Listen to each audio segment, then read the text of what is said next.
तो hey guys यार, कैसे हो आप सब। तो दोस्तों, आज के इस वीडियो में मैं आपको बताने वाला हूँ कि जो आपका क्लास 12 का ओसीएम सब्जेक्ट है, इसके अंदर 8 मार्क्स के कौन कौन से क्वेश्चन है जो बोर्ड के प्रोस्पेक्टिव से बहुत इंपॉर्टेंट है। जी हाँ, आज के इस वीडियो में हम यही देखने वाले हैं कि वो कौन कौन से क्वेश्चन है जो आप कर लेते हो। अगर आप उन्हें पढ़ लेते हो, अगर आपको आ जाता है, देन डेफिनेटली आपका 8 मार्क्स है ना कहीं जाएगा नहीं। जी हाँ, तो गाइस वीडियो में बने रहना, ठीक है। चैप्टर 1 से लेकर 8 तक का बताने वाला हूँ। हालांकि चैप्टर नंबर 1 का जो है 7 मार्क्स का वेटेज है, उसमें 8 मार्क्स का कोई आने वाला नहीं है, ठीक है। तो उसमें का हम नहीं बताएंगे, लेकिन मैं आपको थोड़ा थोड़ा मोटा मोटा बता दूं तो आप हेनरी फियोल के और साइंटिफिक मैनेजमेंट के मिनिमम 5 पॉइंट लर्न करके जाना। ऐसा क्यों सर? ऐसा इसलिए मेरे भाई, क्योंकि ये भले ही 8 मार्क्स में ना सही, पर ये 5 मार्क्स के लिए, 4 मार्क्स के लिए पूछा जा सकता है और पूछा जाता है नॉर्मली।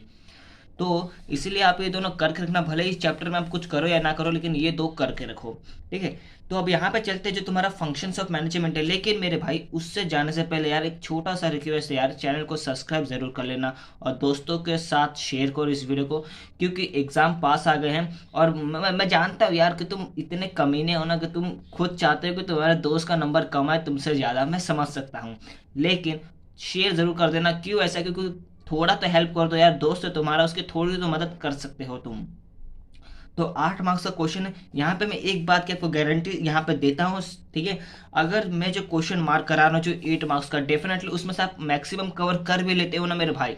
अगर वो सब के सब भी कर लेते हो, डेफिनेटली बता रहा हूँ, इससे बाहर का क्वेश्चन आने वाला नहीं है एग्जाम में, आप लिख के ले लो, ठीक है। तो बस इतना करके रखो, कोई ना कोई ऑप्शन में आपको मिल ही जाएगा और आप कर लोगे, ठीक है। तो ये मत सोचना कि ये आएगा कि नहीं आएगा, ये डेफिनेटली आकर ही रहेगा। तो बस चैनल को सब्सक्राइब कर देना, शेयर कर देना। अब चैप्टर 1 तो मैंने आपको बता दिया कि 8 मार्क्स का आने वाला है नहीं, तो सर चैप्टर 2 में ही बता दो। तो मेरे भाई चैप्टर 2 में, ठीक है, दो चीज़ लेके चल रहा हूँ मैं। यहाँ पे आपको दो चीज़ आपको करना है। पहला कौन सा सर करना है? पहला आपको करना है मेरे भाई प्लानिंग, ठीक है। Define the term planning and explain importance का कर लो। फिर उसके बाद आपका है जो है ना डायरेक्टिंग, ये कर लेना। बस ये दो कर लो। अगर आपके पास टाइम मिलता है तो कंट्रोलिंग पे जाना, उसके बाद जाने की जरूरत नहीं है, बस इतना इनफ है। 12 मार्क्स का वेटेज है, 8 मार्क्स अगर आ ही गया तो बाकी सब देखो। इसमें से ना दो चीज तुमको डिस्टिंग्विश में आने वाला है। एक तो प्लानिंग, कंट्रोलिंग और डायरेक्टिंग, या फिर कोऑर्डिनेटिंग, कुछ ना कुछ दे देंगे, लेकिन दो डिस्टिंग्विश तो पक्का है, इसमें से आ ही जाएगा। अगर आपको और आईएमपी क्वेश्चन जानना है ना, तो मैंने एक वीडियो अपलोड किया था, जी हाँ, ओसीएम से रिलेटेड, जाके वो देख लो। पहले से ही मैंने अपलोड किया है, आपको मिल जाएगा वीडियो सेक्शन के अंदर, आप देख सकते हो इजीली, कोई इशू की बात नहीं है। अब मेरे भाई चैप्टर नंबर 3 पे आ जाओ, जो कि तुम्हारा 5 मार्क्स का वेटेज रखता है। अब इसके अंदर 5 मार्क्स का ही आएगा, जाहिर सी बात है, 8 मार्क्स का आने वाला नहीं। सर जब वीडियो बना ही दिया है तो थोड़ा ये भी बता दो इस चैप्टर का भी, इसको भी क्यों छोड़ रहे हो। तो इसमें मोटा मोटा तुम बस एंटरप्रेन्योर के कैरेक्टरिस्टिक्स और उसके जो फीचर्स है ना, वो कर लेना। सर पूरे करने के पूरे मेरे भाई नहीं करने हैं, बस उसके 5-5 पॉइंट लर्न कर लो मिनिमम, और मैक्सिमम 6 पे जाना, बस उससे ज़्यादा जाने की ज़रूरत नहीं है। उतना कर लो, तुम्हारा एक चैप्टर क्लियर हो जाएगा। हाँ, ऑब्जेक्टिव को छोड़ना नहीं, ठीक है, तो उसको करके रखना। तुम्हारा one and only important chapter एक है बिजनेस सर्विस, जो कि पूरे 20 मार्क्स का है, वेटेज के साथ बता रहा हूँ तुम्हें। मतलब 20 मार्क्स का मतलब सर क्या मैं ऐसा समझ सकता हूँ कि 2 मार्क्स मतलब 2 क्वेश्चन 8 मार्क्स के आ सकते हैं? जी बिल्कुल नहीं, 2 क्वेश्चन नहीं आएंगे 8 मार्क्स के इसके अंदर, लेकिन एक क्वेश्चन 8 मार्क्स का जरूर आ सकता है, और नॉर्मली आ जाता है। बाकी सब आपको ना जस्टिफाई या फिर ब्रीफ में कवर हो जाएंगे। तो सर मुझे ये बता दो जल्दी से कि 8 मार्क्स का कौन सा आएगा।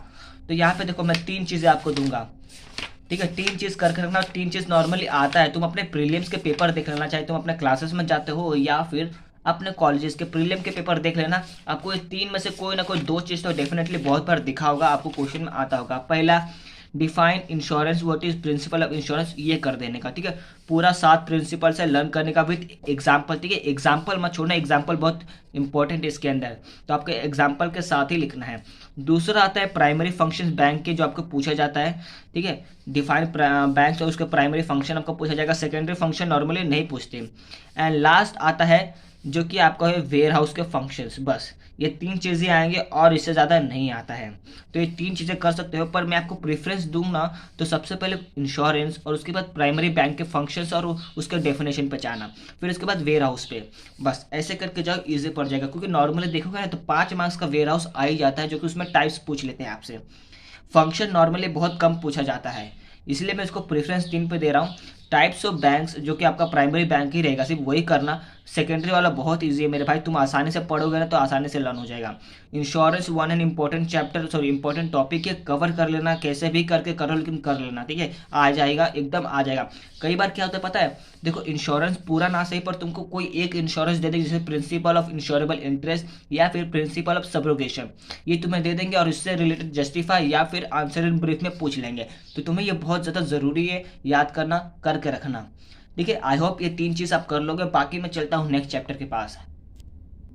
तो गाइस ये है तुम्हारा चैप्टर नंबर 5, ठीक है, जो कि 7 मार्क्स का वेटेज रखता है। 6 वाला भी जाएगा, वो भी 7 का रखेगा, और 7 वाला भी 7 का रखेगा। तो सर क्या इसमें 8 मार्क्स का नहीं आएगा? बिल्कुल नहीं आएगा 8 मार्क्स का, लेकिन 5 मार्क्स का जरूर आएगा। तो सर 5 मार्क्स का मैं करूँ क्या? तो steps involve in online transaction कर लेना, बात खत्म है। अगर टाइम मिलता है तो आउटसोर्सिंग कर लेना, 4 मार्क्स के लिए पूछा जाता है, ठीक है। अब देखते हैं सोशल रिस्पॉन्सिबिलिटी। सोशल रिस्पॉन्सिबिलिटी में यहाँ पे 3 चीज़ें आपको जरूर बताऊंगा मैं, जो कि बहुत इंपॉर्टेंट है। पहला, रिस्पॉन्सिबिलिटी टूवर्ड कस्टमर्स के रिलेटेड, ठीक है। और यहाँ पे आता है रिस्पॉन्सिबिलिटी, किधर गया भाई, एक और रिस्पॉन्सिबिलिटी था, एम्प्लॉय से related, and responsibility toward investor, ठीक है। ये 3 चीज़ ऐसे हैं जो अगर तुम कर लेते हो, प्लस चौथा गवर्नमेंट, तो बस तुम्हारा काम क्लियर है, ठीक है। 4 चीज़ें कर लेते हो तो बहुत क्लियर है। लेकिन सर 7 मार्क्स का आ रहा, उतना करने की जरूरत है क्या? नहीं, लेकिन मेरे भाई 4 मार्क्स के लिए, 5 मार्क्स के लिए पूछा जा सकता है और पूछ लेते हैं नॉर्मली, ठीक है।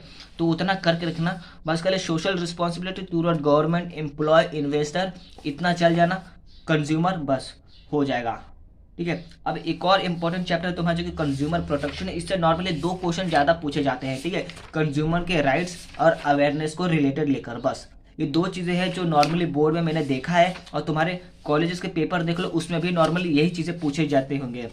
तो यहाँ पे तुम्हें क्या करना है, जस्टिफाई में आ जाओ। जस्टिफाई में आने के बाद देखो यहाँ पे तुम्हें रिस्पॉन्सिबिलिटीज को लेकर करना है, ठीक है। अब यहाँ पे मेन खेल है, यहाँ पे पहले राइट्स, तुम्हारे कंज्यूमर का क्या क्या राइट्स है। नॉर्मली 5 मार्क्स का 4 मार्क्स आप पूछ लेंगे तुमसे, समझ रहे हो, ठीक है। यहाँ पे भी राइट्स ही दिया है, तो ये कर लेना। और प्लस तुम्हें क्या करना है मेरे भाई, रिस्पॉन्सिबिलिटीज को करना है, बस ये 2 कर लो। प्रीफरेंस में हमेशा राइट्स को दूंगा, दूसरा तुम्हारे रिस्पॉन्सिबिलिटीज को। तो ये कर लोगे, तुम्हारा चैप्टर पूरा क्लियर है, विथ ऑब्जेक्टिव के साथ करना, ओके। तो बस अब मेरे भाई तुम्हारा ओसीएम का दूसरा सबसे इंपॉर्टेंट चैप्टर और आखिरी। पूरे ओसीएम में 2 चैप्टर है, चैप्टर नंबर 4 और चैप्टर नंबर 8, जिसके पूरे चैप्टर्स में वेटेज सबसे ज़्यादा है, क्योंकि इस चैप्टर का मतलब जो 8वां है उसका वेटेज है ना 15 मार्क्स का है। तो सर 15 मार्क्स का क्या क्या आएगा जरा मुझे बता दो। तो मेरे भाई 15 मार्क्स की उसमें से मैं तुम्हें गारंटी बता रहा हूँ, मार्केटिंग जो है ना, मार्केटिंग के डिटेल, ठीक है, डिटेल मतलब on the basis of time, the areas, ठीक है, ये सब कर लो, बहुत ईजी है। तुम्हें लगता है जो डिटेल वाला है बहुत बड़ा, नहीं, जब तुम पढ़ने में जाओगे ना बहुत ईजी है। और भाई मार्केटिंग के प्रिंसिपल्स, ठीक है, यहाँ पे आपको मैं दिखाना चाहता हूँ, जो यहाँ पे देखो 7P 4P सब दिया है ना, अगर आप ये पूरा कर लेते हो मार्केटिंग मिक्स, ठीक है, एक कितना है, 1 से लेके पूरा 7 तक है, अगर आप कर लेते हो ना, खाली समझ लेते हो ना, आपके डेफिनेटली 5 से 6 मार्क्स कहीं नहीं जाएंगे मेरे भाई, बस। क्योंकि यही आपको 4 मार्क्स में आ जाएगा, देखा, यही आपको 4 मार्क्स में आ जाएगा, यही आपको 5 मार्क्स में आ जाएगा, और 8 मार्क्स का भी यही आता है। फंक्शंस आपको पूछ ले जाएंगे, या फिर मार्केटिंग के टाइप्स पूछ ले जाएंगे, या फिर 7Ps पूछ ले जाएंगे, बस। और आपसे कुछ नहीं पूछा जाता। तो मैंने अब क्या बोला, मैंने बोला सिर्फ 3 चीज़, या तो 7P पढ़ लो, वो तो पढ़ना है, मार्केटिंग के टाइप्स पढ़ लो डिटेल में, फंक्शंस पढ़ लो, ठीक है। अगर आपको टाइम मिलता है ना तो कॉन्सेप्ट पे जाना जरूर, ठीक है, बस बाकी इतना ही है। तो हाँ, यहाँ पे एक बात मैं आपको यहाँ पे बता दूं कि यहाँ पे 3P 4P किसने इन्वेंट किया, मतलब किसने लिखा है, उसका नाम जरूर पढ़ के जाना, क्योंकि ये दोनों अलग अलग है, ठीक है। तो बस इतना ही था इस चैप्टर में। तुम इतना सब कर लेते हो ना 8 मार्क्स का, मैं तुम्हें लिख के देता हूँ, इससे बाहर क्वेश्चन नहीं आने वाला है, बस इतना कर लो, तुम्हारा बेड़ा एकदम क्लियर है भाई मेरा, मतलब तुम लिख के ले लो, सब चीज़ क्लियर हो जाएगा, बस खाली इतना कर लो। और फिर उसके बाद तुम पेपर के बाद मतलब थैंक्स बोलोगे, देखना, क्योंकि क्वेश्चन इसी में से ही आने वाला है। तो एक बार भरोसा रख के कर लो, जैसे कि तुम पिछले साल से भरोसा रखते आए 11th वालों से, ठीक है। तो ये करते रहना।